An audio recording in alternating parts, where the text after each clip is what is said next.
Hello everyone, welcome to the series of C tutorials. In this presentation, we will be concentrating on preprocessor directives. As the name suggests, preprocessor directive are processed before the compilation stage. These directives helps programmer to read or write code efficiently. There are many preprocessor directives. Among them, these are four major directives. First one is macros. Next is header file inclusion, #include. Next is conditional compilation. Finally, undef directive.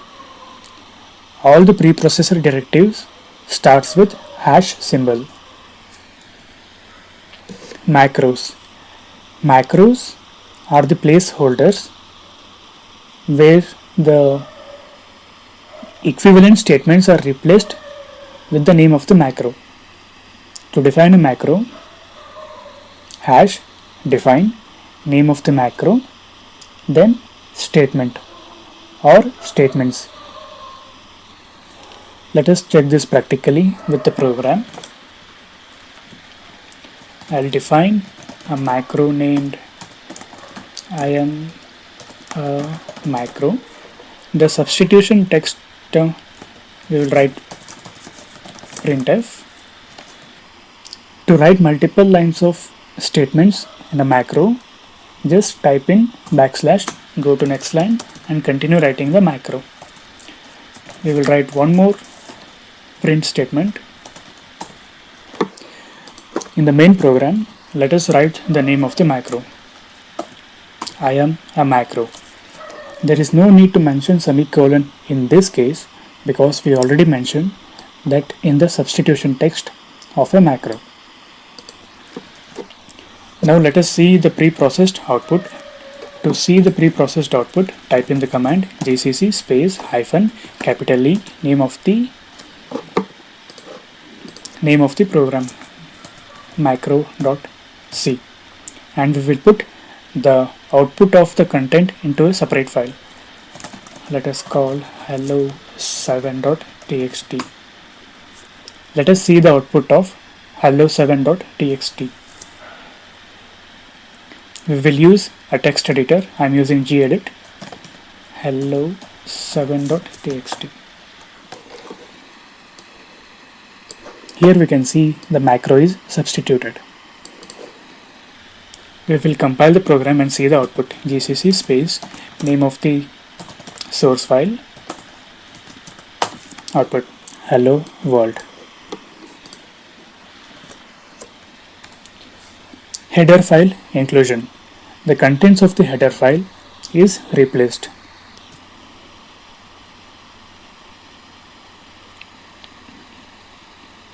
There are two ways to include a header file. #include, within the angle brackets, write the name of the header file.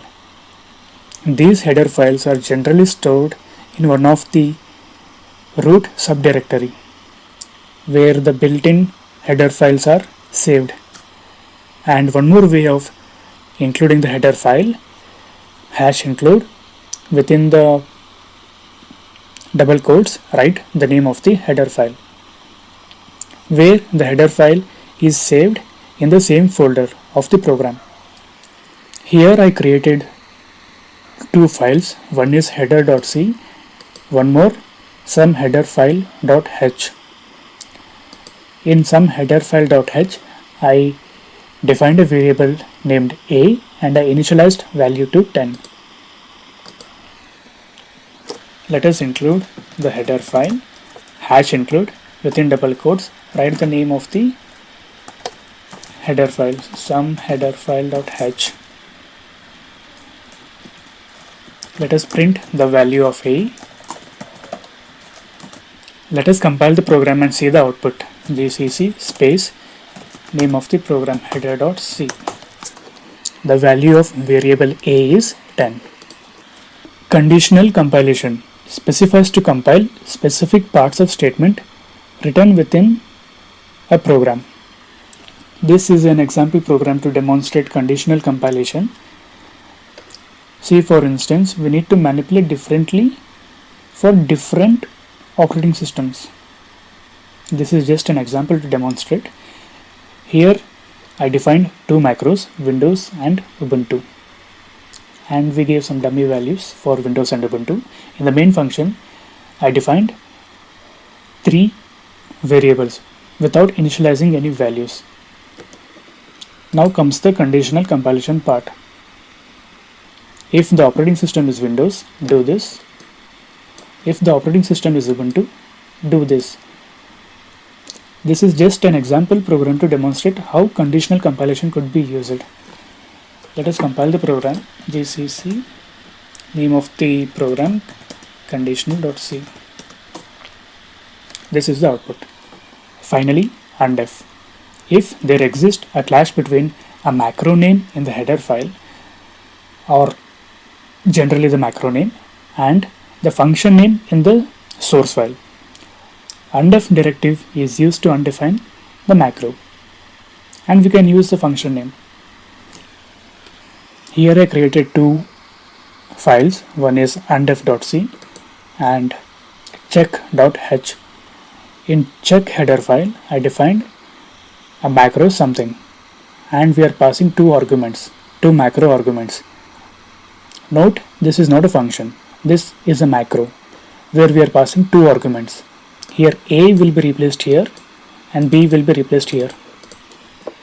Let us print the macro something, and we will pass 1 and 4. We will compile the program. The output is 5. 1 plus 4 is 5. Say for instance we need to write a function named something.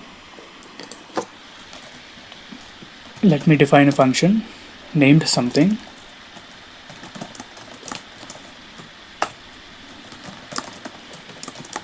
I am something.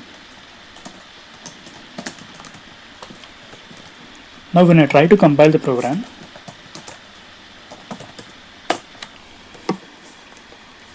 there exists a clash between the name of the function and the macro. To resolve this, undefine the macro. Let us comment it out. Hash undef name of the macro. Now when I call the function something in the main function, there exists no error. Here we got the output of the function something. This video is presented by Avari Technologies. Please do hit subscribe button to get more content. Thank you.